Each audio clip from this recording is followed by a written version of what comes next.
preparado más de una semana con todo su equipo para traerles un entrenamiento en los cuales debes explicar el paso a paso. Así es, así es. Yo quise enfocar para que esto se globalice más para la persona que está viéndonos, para el desarrollador, para la persona que de repente no cuenta quizá con un equipo en este momento que pueda ayudarlo a evaluar. Aunque yo sugiero que se busquen las personas que los puedan guiar, porque con el tiempo el no tener este equipo puede traer muchos problemas. Ya lo digo por la experiencia que nosotros hemos adquirido a través de las habilitaciones urbanas. Entonces les voy a dar los tips porque hemos ido pasando por baches también dentro de las habilitaciones para que ustedes puedan tener el conocimiento necesario para poder elegir correctamente, porque también en la elección del terreno está el éxito de tu proyecto, porque cuando lo eliges decides qué tipo de habilitación, cuánto tiempo me voy a demorar. Si ya la tienes clara no vas a perder, porque si vas a hacer captación de capital y si tú le dices, mira que yo tengo mi terreno agrícola y yo en un año voy a vender todo y le das, no sé, lo captas capital, le dices que le vas a regresarle al 40%, vas a perder.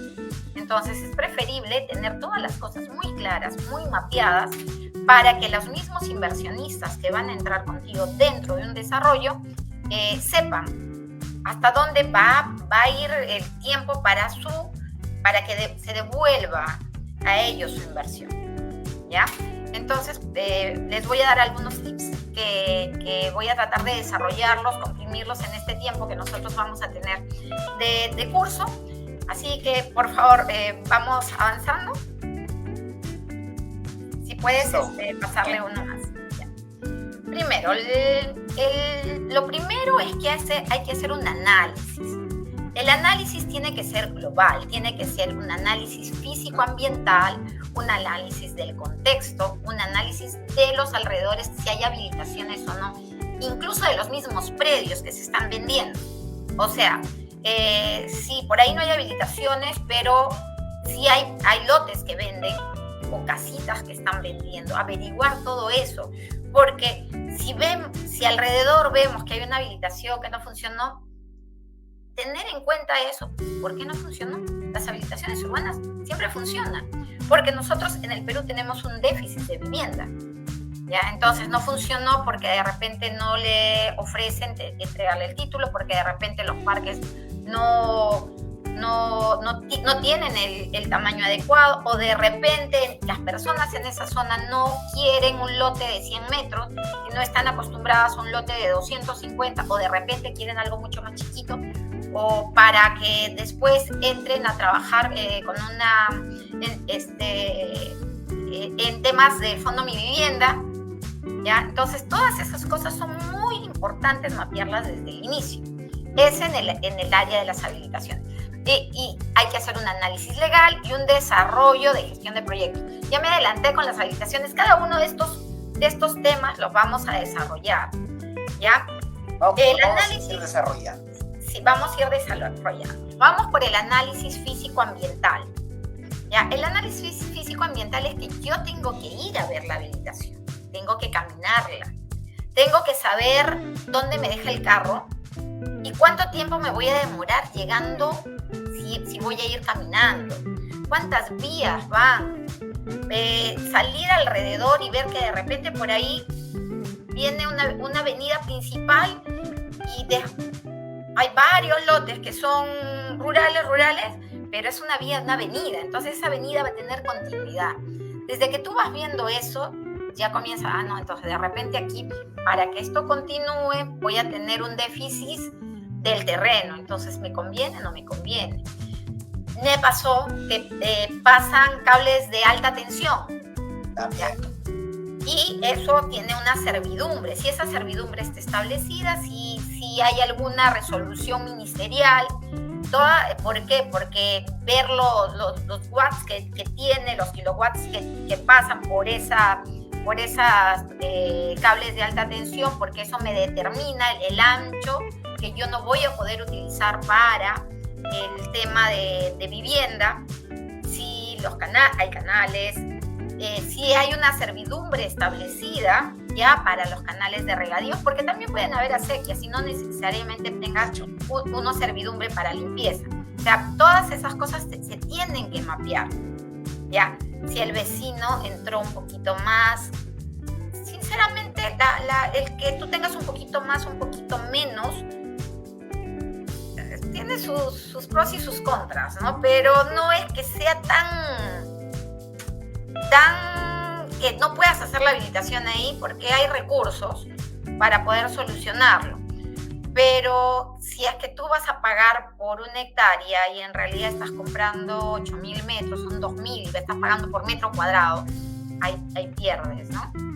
Porque le estás pagando de más, no vas a poder redituar, ¿ya? Pero si estamos hablando de mucho más, de 10, 15, 20 hectáreas, es poco la diferencia, ya que se puede dejar fuera del terreno, se puede poner como un adicional y después de la habilitación ya peleas por esa parte, ¿ya? En el análisis del contexto, ¿por qué es importante? Porque tienes que ver si alrededor de tu terreno, 1, hay colegios, 2, hospitales, una comisaría, juegos de repente, mapeas, ves, preguntas, consultas, hay diferentes instituciones que yo les voy a pasar los tips, ya los van a ver, para ver que no haya o que haya un proyecto de repente cerca, tú no lo sabes ni la gente ahí, pero que hay un proyecto para de repente 2, 3, 4 años que se va a hacer un hospital de primera tipo 4 especializado, entonces eso va a cambiar completamente, ¿ya? Hay una zona que de repente se va a hacer un terminal y le cambia el contexto completamente, entonces eso es muy importante hacer un análisis, porque puede a futuro subir. Patricia, en el caso de las obras públicas, mira, en el caso de las obras públicas, por ejemplo, bueno, en el caso privado de las construcciones o de las nuevas proyecciones urbanísticas, nos enteramos, ¿no? A través de algún comentario, pero en el caso cuando son proyectos del Estado, por ejemplo, un hospital o instituciones educativas, y donde un desarrollador inmobiliario se debe enterar antes de. Yo les voy a pasar ya donde pueden enterarse, porque puedes buscarlo en la OCE, son obras públicas que se licitan, es de libre disponibilidad, entonces uno sí puede hacerlo y es libre, no cuesta, ¿ya? Entonces ya les voy a pasar dentro de otra diapositiva donde pueden ustedes hacer las averiguaciones del caso sobre la zona, ¿ya? Si hay proyectos, porque primero se licitan para hacer los proyectos. De hecho, sí. Luego se licitan para hacer primero el proyecto, luego el perfil técnico y luego se licita para la obra. Entonces, eso es lo importante. Las obras privadas nosotros no podemos saber, ya porque son privadas. Te pueden comentar, pero tú el otro ya tienes. O sea, este terreno va a ser un terminal, así sea de aquí a 5 años a 20. Pero tú sabes que ese terreno que tú estás comprando de acá a 20 años ya no va a costar 1. Si va a tener un terminal va a costar 1.000. Entonces la plusvalía de tu lote en este momento, que es tan mínima, va a crecer. El bien raíz siempre es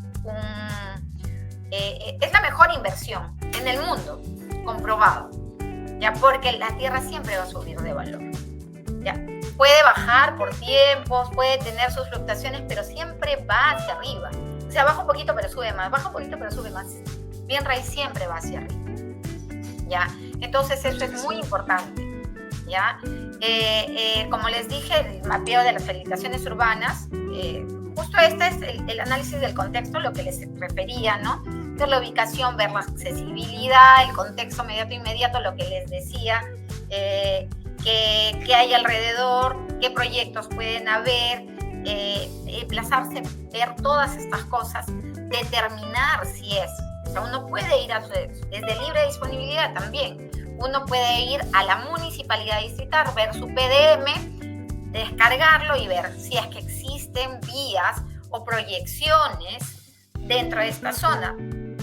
O sea, antes de hacer un gasto, ya como sacar el certificado de zonificaciones, sí, acércate. Mira, por aquí está mi terreno, mira tu PDM, pero es leerlo, ¿no? Porque un PDM no agarra y son 5 hojas, son 3.000 hojas, entonces tienes que ir a tu índice y comenzar a ver vías, ¿no? Cómo va a ir creciendo. Ya, el PDU es un poquito más pequeño, que es de la distrital. Entonces, eso es muy importante para poder hacer el análisis del contexto teniendo en cuenta la ubicación. Como les dije, les repito, aquí la ir caminando. ¿Cuánto tiempo me demora caminar desde el último paradero? O si me voy en carro, o si necesito una moto lineal, o necesito en general, eso es importante. Estas son las herramientas digitales que son gratuitas. Por ejemplo, digitales que son gratuitas. En SUNAT ahora hay una nueva herramienta que se llama Conoce Aquí. Ya que ustedes pueden poner Conoce Aquí, SUNAT es una plataforma que incluso puedes visualizar las copias literales. No las visualizas, no te sirven para gestiones, pero las puedes visualizar, dentro de las cuales tú puedes ver si tiene una hipoteca, no tiene una hipoteca, y cuántos son. Te dice Juan Pérez, que es el propietario, te da la copia para la partida electrónica. No la tengo la copia literal. Te vas, pones tu partida electrónica y resulta que sí es Juan Pérez, pero Juan Pérez y 10 hermanos. Entonces, o sea, tienes que ¿para qué vas a hacer todo un trabajo si es que primero solamente una persona te quiere vender? ¿Ya? Entonces, eso es importante, ¿ya? O he tenido casos que justo contigo, que iban a comprar un terreno y el señor estaba en registros públicos como soltero, pero en su DNI estaba como casado. Caso real. No se puede hacer esto, y la señora estaba fuera del país. Entonces la notaría o sea, él tenía que hacer toda una prueba si él se había casado o lo había adquirido antes del matrimonio, y no pudo hacer, por eso no se llegó a término una transacción. Es muy importante esas cosas en Conócelo Aquí lo puedes ver. El SIGA es un sistema de información geográfica arqueológica, donde tú vas a poner tu coordenada y vas a ver si cerca o ahí mismo está mapeado ya por el INC. Si ya está mapeado, entonces alerta roja, porque sabes que no puedes habilitar a no ser que sea una parte. Y si hay otro terreno que hay una parte que es zona arqueológica y el otro no, entonces hay que ver si es muy interesante el lote. Entonces hay que ver qué parte es habilitable y el otro no hay que pagarlo, porque tú no vas a poder utilizarlo para habilitación urbana. Sí, para un mirador, un restaurante, de repente ponerlo en valor, cobrar de repente para las entradas, pero no como habilitación urbana residencial. Entonces eso también es importante. Hay un portal de transparencia en cada municipalidad. Lo que te decía, puedes bajarte el PDM, el PDU, para poder revisar si de repente tienes mucha suerte y está dentro de su expansión urbana, y es un predio urbano. El SICAR, ya que es un sistema catastral del Minagri, que también tú puedes ver si es agrícola, si es seriazo, puedes revisar cómo está mapeado y te dan una unidad catastral para ver y revisar la información. Entonces, esto es muy importante. Ya tienen todas las plataformas que ustedes pueden ingresar, y sabiendo usarlas, pueden tener un mayor conocimiento antes de elegir el terreno a habilitar. Buenísimo. Ya, el análisis físico-ambiental. ¿Por qué es importante? Por la topografía. Si tú tienes un terreno demasiado ondeado, determina de que tú vas a tener o que hacer corte o que hacer para colocar viviendas, vas a tener que hacer taludes con muros de contención. Hay proyectos hermosos así, pero también tienes que ver hacia dónde te va a enfocar, quién es a la persona que le vas a vender. Pero si tú tienes posesiones informales alrededor y vas a utilizar mucho dinero haciendo muros de contención con piedra, talud, para que se vea muy lindo el mirador y todo, es bien complicado que la gente que va a poder pagar eso vaya y lo adquiera. Entonces, o lo puedes vender a inversionistas, pero eso es muy importante, ¿ya? Se tiene que hacer un estudio del suelo, por lo menos revisar qué tipo de suelo es, porque si se excava un poquito y ya hay agua, pues también es un problema, ¿ya?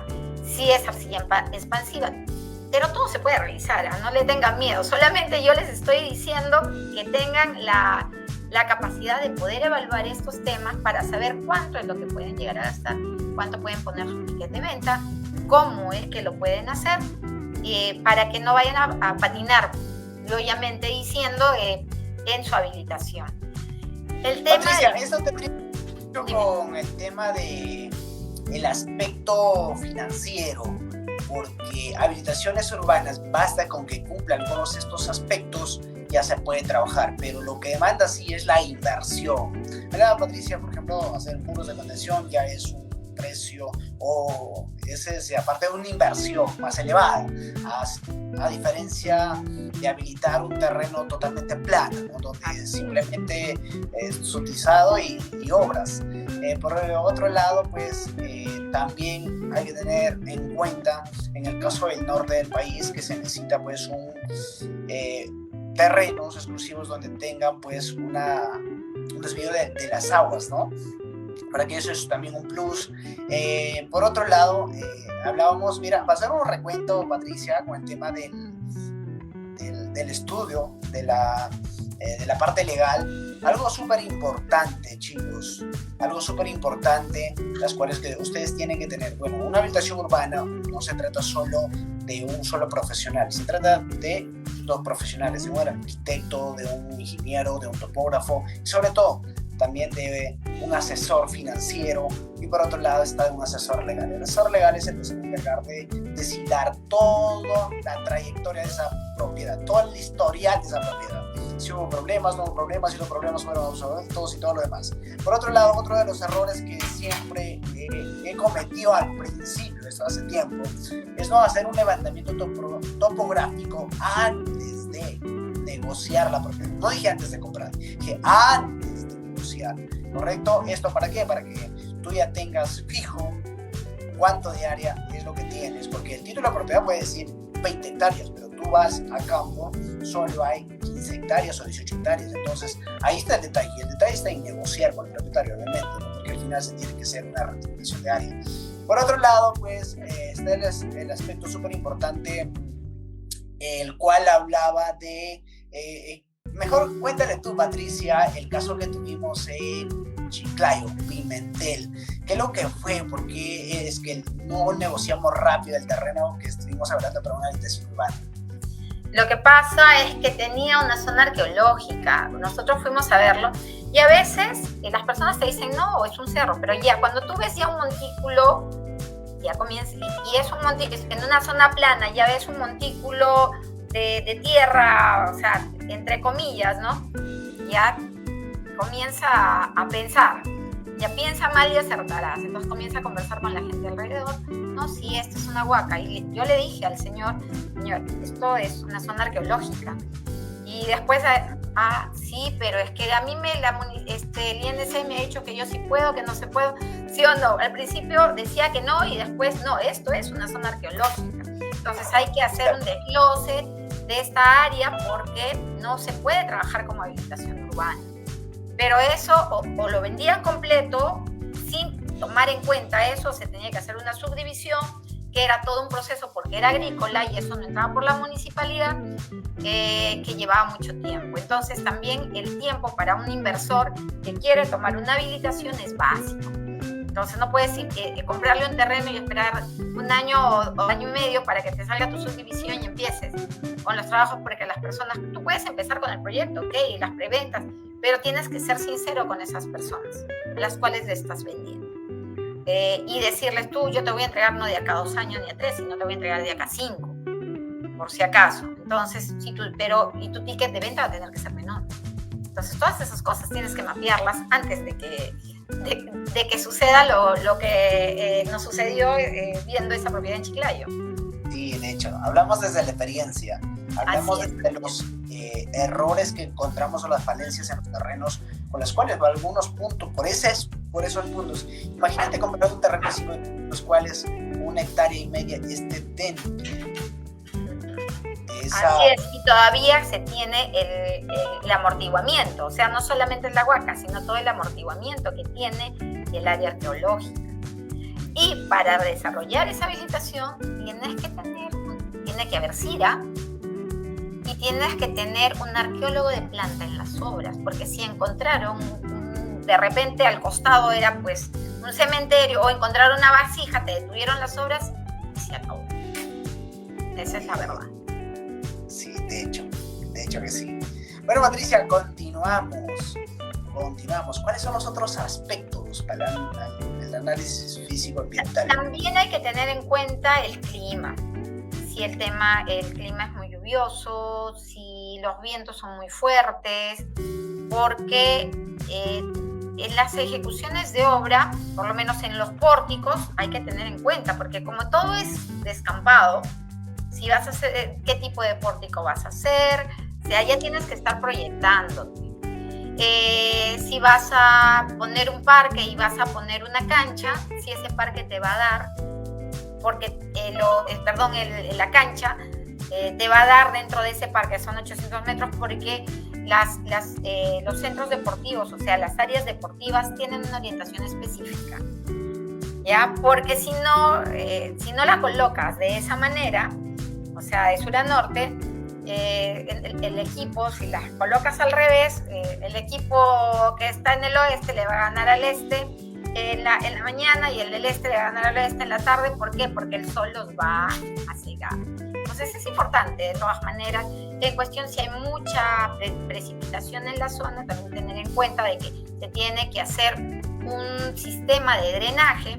Por ejemplo, en las sierras ya ellos tienen, ¿no? Y ver hacia dónde va a ir ese sistema de drenaje, porque no solamente tienes que tener tu punto de autofactibilidad del servicio de desagüe y de agua, sino también de drenaje, porque no es lo mismo un drenaje vial que el drenaje para los desechos. Entonces es importante eso, ver las factibilidades, ¿no? Me ha pasado, y por eso le digo por experiencia, que se compra un terreno, está a un costado de un pueblo, y el pueblo tenía luz, tenía agua, tenía sus buzones de desagüe, ¿ya? Entonces, a simple vista, todo estaba súper bien, y estaba cerquísima. ¿Y qué pasa? Los buzones solamente eran las tapas. ¿Por qué? Porque no tenían dónde, o sea, no se utilizaba. El desagüe en ese centro poblado no se utilizaba, porque habían hecho todo el proyecto, pero no tenía dónde desembocar. No había un petar.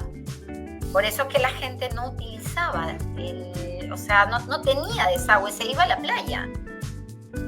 O sea, era bastante triste y estaba ya urbanizado y todo, casas de 3 pisos, ¿ya? Que tenían silos de material noble. Entonces, ¿y cómo nos enteramos? Porque fuimos a preguntar.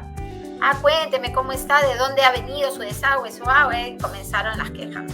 Y es complicado también porque muchas personas no quieren hablar, tienen un poquito de miedo. Yo les sugiero que vayan a las tiendas. En las tiendas te conoces a las personas.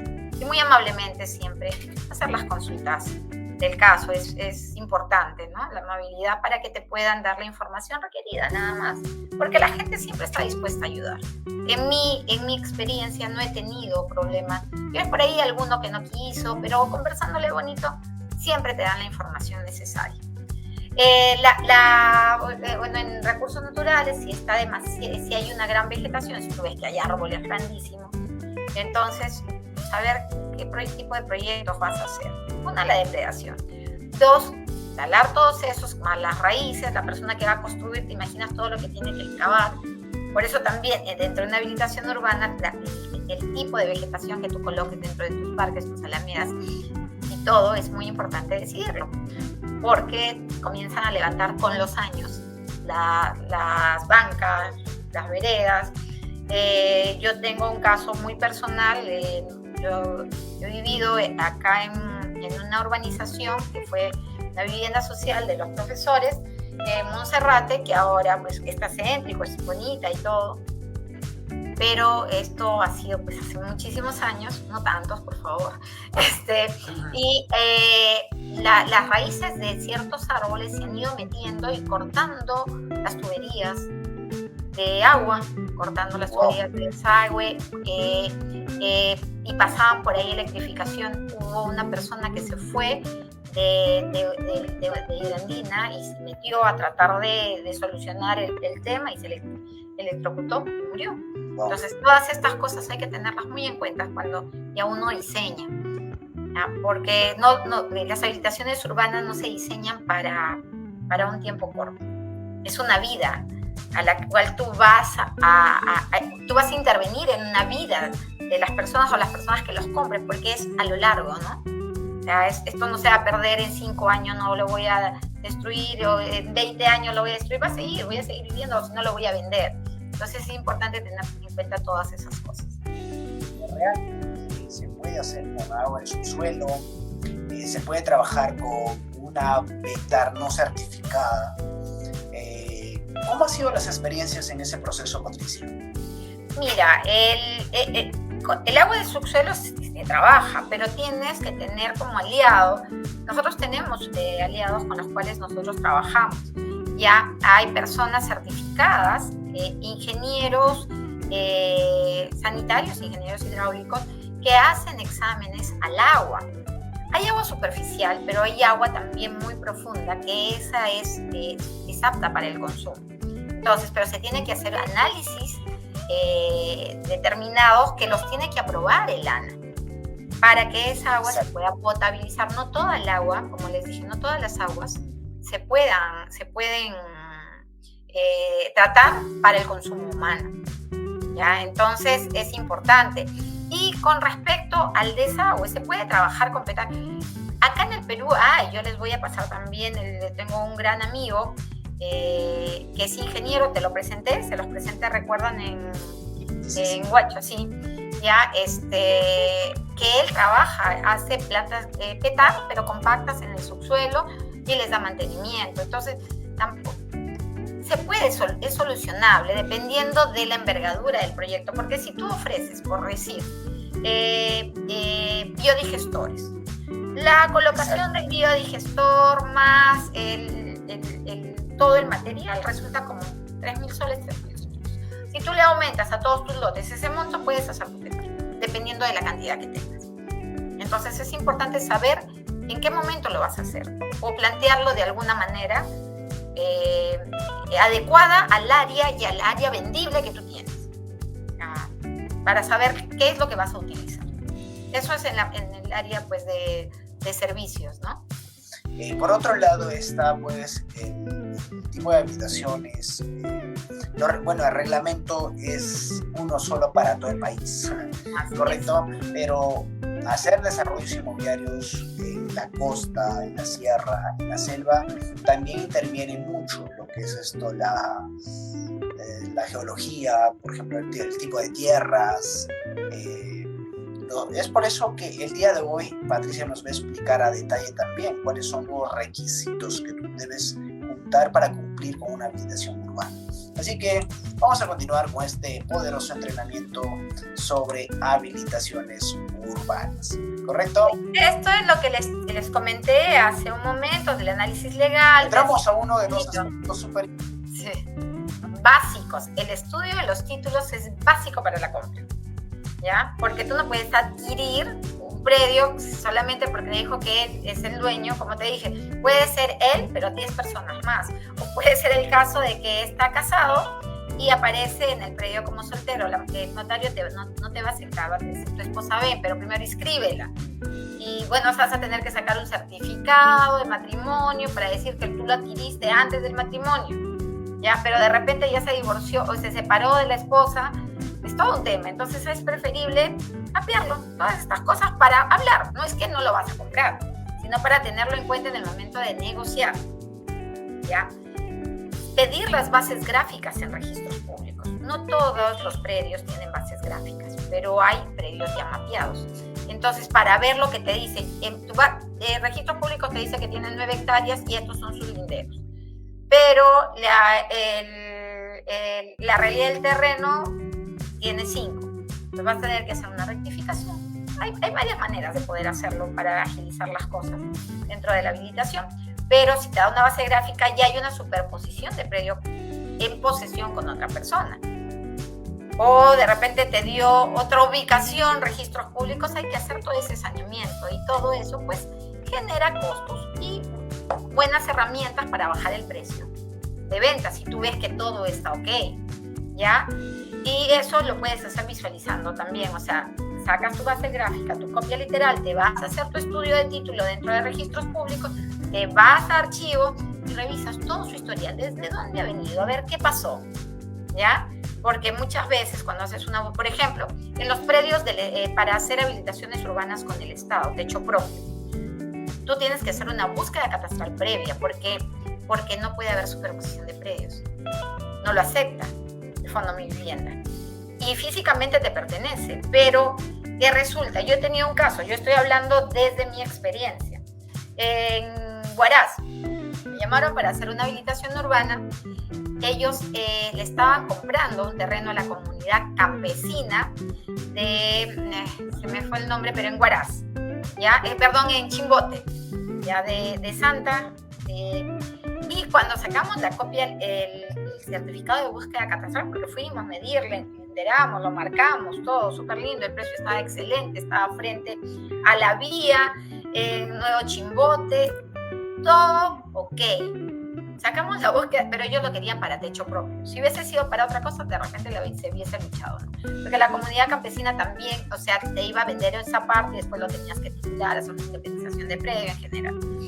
Ya, pero sacamos la búsqueda catastral y resulta que estaba sobre un predio del aeropuerto, la FAP, y sobre otro predio que tenía el Estado.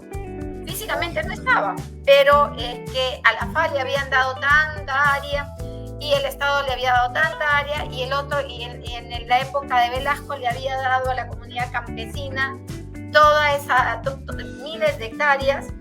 Y en ese entonces, porque yo me leí durante 3 días, fui a título archivado y en la computadora me leí que hablaban hasta, las mujeres decían hasta con la venia de mi esposo, he podido firmar este contrato, o sea, toda una historia, ¿ya? Y llegué al inicio y hablaba que a la comunidad campesina le habían dado, porque eran comunidades campesinas primigenias, ni siquiera fue de Velasco, disculpen, fue primigenia, y le habían dado desde el canal Inca, por el norte, desde el canal Inca hasta el árbol, en forma de manzana, por decir. Por el otro lado, con el cerro, ya no existía, el árbol ya no existía, el murito del canal ya no existía, entonces no podían ubicar, linderar exactamente. Entonces iba a ser todo un trabajo bien complejo, porque se tenía que ir hasta el Archivo Nacional con respecto a las comunidades campesinas. Pero bueno, en fin, son cosas que se necesita saber y saber hacia dónde va uno enfocado, ¿no?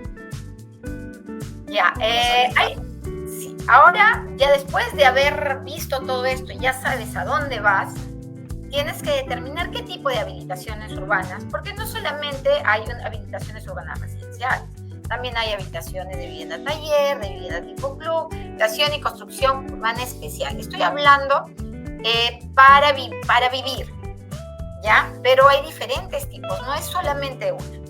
¿Ya? Y cada una de estas tipologías de habilitación tiene su propia normativa y tú tienes que ver qué es lo que quieres, porque en algunas, por ejemplo, se deja el 13%, en otras el área útil del terreno, por ejemplo, tipo club, solamente puedes utilizar el 40%, el 60% tienes que utilizarlo en zonas sociales y de esparcimiento. No es que las tengas que entregar a la municipalidad, pero es lo que te dice la norma. Entonces hay diferentes tipos que tendrías que evaluar para saber qué tipo, valga la redundancia, a dónde te vas a enfocar. Y si es necesario, es básico tener un equipo capacitado en todas las áreas. En arquitectura, en ingeniería, como hablabas tú, en diseño urbano, para que no tengas el problema de los árboles, como te expliqué, y físico. Todo esto va de la mano. Este equipo tiene que estar engranado, ¿ya? O conocerse y hacer un núcleo, o nos contratan a nosotros que tenemos todas estas áreas dentro de la empresa. Bienvenido sea. Y para que sea rentable, una habilitación urbana del área del terreno, tú tienes que, de tu área vendible, si es una RDM, una habilitación de vivienda, no tipo club, el 50% como mínimo debe de darse para uso netamente de lotización, o sea, para los lotes, para que tú se pueda regresar a ti. Yo he tenido habilitaciones, por ejemplo, para lo que es vivienda social, que he llegado hasta un 68, ¿ya? Siempre subo un poquito más de 50, 55, 57, pero menos de 50 ya no funciona. O sea, es bien, o sea, porque es un trabajo que no lo vas a hacer en un mes, es un trabajo que te va a llevar años. Y si tú comienzas a ver tus ganancias y las divides entre todos los meses durante todo ese tiempo, entonces ahí comienzas a echar números y dices, ¿vale la pena o no vale la pena? Entonces es muy importante eso. La gestión del proyecto es necesario para saber todo lo que tú tienes que hacer en todas las áreas. Primero sacar el certificado de zonificación y vías, que tú ya lo hablaste, ya viste qué era. El certificado de zonificación y vías te dice qué tipo de zonificación. Si te dice agrícola, ya le estuve explicando que el decreto 012, que se dio el año pasado, bueno, creo que todavía no entrábamos en eso, habíamos estado conversando Heiner y yo antes del curso. El año pasado salió un decreto supremo, el 012, que determinó que ya los cambios de zonificación y los cambios de usos de suelos o los planeamientos integrales, que si tú no tienes zonificación, si no tienes ningún tipo de zonificación, nosotros como arquitectos tenemos la facultad de presentar un planeamiento integral que se revisa en la municipalidad, se aprueba por ordenanza y se ingresa al PDM, que ellos tienen que respetarlo porque se escribe por 10 años y luego se tiene que adjuntar porque ellos lo están aprobando. Pero ya no hay eso. Ahora esto es por pedido de gracia, porque antes estaba en su tupa establecido donde determinaban los días, donde te podían dar una observación, donde tú podías reclamar el tiempo, ¿por qué no me entregan? ¿Qué pasó? ¿No pasó? ¿Con quién converso? ¿Quién lo tiene? Esto es a pedido de gracia. Tú le estás pidiendo un favor al área de plan D, de los planes de desarrollo, que lo revise. Este año ha sido el primer año que se ha implementado. Acá en Trujillo yo he presentado 2 cambios de zonificación y han entrado en el proceso de aceptación. Todavía vamos en el camino, todavía no es que ya hubo la ordenanza y todo, vamos en el camino porque es nuevo. Este decreto está dado a partir de este año. Entonces no hay precedentes, vamos viendo cómo va caminando. Está agilizando un poquito las cosas, pero no es tan público. Entonces, para otras personas que de repente no tienen, de repente, o no están ahí perennes en la municipalidad, o tienen alguien que de repente los pueda informar, como no se publica, entonces, y tienes hasta, por ejemplo, me informaron que yo tenía que ingresarlo hasta cierta fecha, o sea, al 31, por decir, pero me lo dijeron el 29, pero yo ya lo había preparado, entonces para mí no fue difícil. Y me pidieron ingresarlo por la distrital, luego me dijeron que no, que tenía que ingresarlo por la provincial. Entonces fue todo un tema, ¿ya? Hasta que se logró ingresar antes de esa fecha, pero personas que han ingresado después se van para el próximo año. Necesitas contar con las personas idóneas que manejen este tipo de gestión para que estén de la mano contigo. Las habilitaciones urbanas son complejas, ¿ya? Pero son muy hermosas porque también das mucho a muchas personas y económicamente hablando para el inversionista es ganar pues durante años, ya, así que no le tengan miedo, solamente hay que tomar las cosas con mucho cuidado. Ya, estos son documentos que se tienen que entregar en la habilitación urbana porque se hace primero el proyecto de arquitectura, que es y estos son los entregables, el plano de ubicación y localización, el perimétrico, el topográfico, el plano de trazado y lotización, que es cómo van a ser los lotes, dónde van a estar las vías, dónde van a estar las salidas. que se van a aportar, si es que se va a redimir o no se va a redimir, si se va el plano de ornamentación, cómo va a ser. Yo personalmente siempre trabajo con dos proyectos, uno para el proyectista y otro para la municipalidad, porque a veces incluso económicamente puedes estar más ajustado y no te da la conformidad si no hiciste exactamente lo que pusiste en el plano de ornamentación. Las memorias descriptivas, el proyecto de especialidades y el FUJO. En el plano de pavimentos se requiere estudio de suelos para habilitación urbana y bueno, es necesario para poder hacer los pavimentos. Y solo si es necesario el resto, ¿no? Impacto ambiental, impacto vial, planeamiento, certificado, CIRA, si es necesario. Con esto ya está sumamente claro sobre la estructura o cuáles son los requisitos para una habilitación urbana. De hecho, no es complicado, pero sí necesitas tener a detalle todo controlado. Entonces, se refiere, primer punto, buena ubicación. Número 2, factibilidad de servicios. Número 3, topografía. Por otro lado, tener en cuenta algunos aspectos legales, otros pues estudios de suelos, que es lo más importante, los cuales pueden mandar de mucha inversión para poder sostenerlo o para tal vez, o sea, si entregamos pistas y las tierras no son tan estables, obviamente se tiene que retirar la tierra y poner piedra o poner agregado para que todo quede conforme, ¿correcto? Entonces, hacer una habilitación urbana es totalmente fácil, pero sí hay que contar con los profesionales. Patricia nos ha estado explicando de qué se encarga el arquitecto, cuál es su función del topógrafo, cuál es su función del ingeniero, cuál es su función de la abogada o del abogado en la parte legal.